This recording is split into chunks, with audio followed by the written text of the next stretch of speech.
So ஒரு ஃபென்சிங்கிறது இன்னைக்கு போட்டு நாளைக்கு பிரிக்கக்கூடிய விஷயங்கள் கிடையாதுங்க. அது வந்து பர்மனெண்டா போறீங்களா, டெம்பரவரியா போறீங்களா, இல்ல பர்மனெண்ட்னா எவ்வளவு வருஷத்து வரைக்கும் மெயின்டைன் பண்ண போறீங்க, அதுல என்ன யூஸ் பண்ண போறீங்கன்னு முதற்கொண்டு எல்லாமே அனலைஸ் பண்ணி தான் அதுக்கு தகுந்த ஃபென்சிங் சொல்யூஷன் போட்டிங்கன்னா தான் உங்களுக்கு இனிஷியலா நீங்க பணம் செலவு பண்ணாலும் ஃபியூச்சர்ல வந்துட்டு அது வந்து உங்களுக்கு இன்வெஸ்ட்மெண்ட்டா இருக்குங்க. ஸோ கஸ்டமர் வந்து ஃபியூச்சர் பேஸ் பண்ணி அவர் பிளான் பண்ணி இந்த மாதிரி தான் எனக்கு ரெக்யர்மெண்ட் இருக்குன்னு சொன்னால் நம்ம மாதிரி வண்டிங்க வந்து அவருக்கு ப்ராப்பரான சொல்யூஷன் கொடுத்து அவருக்கு இந்த ஃபென்சிங் வந்து நம்ம பண்ணி கொடுத்துருக்கோம். ஸோ இந்த மாதிரி நீங்க வெறும் ஃபென்சிங் போறது வந்து பட்ஜெட் குள்ள மட்டும் தான் போடணும், இல்ல காஸ்ட்லியா தான் ஹெவியா தான் போடணும் அப்படிங்கிற அவசியம் கிடையாதுங்க.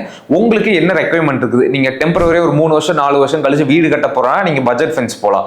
இல்ல எனக்கு லைஃப் லாங் வேணும் ஒரு ரெண்டல் மாதிரி விட போறேன்னா அதுக்கு நீங்க செயின் லிங்க்ல அதுல பட்ஜெட்டுக்கு தனியா வர மாதிரி 3.5 இன்ச் வளைவுக்கு அந்த ஆப்ஷன் போலாம்.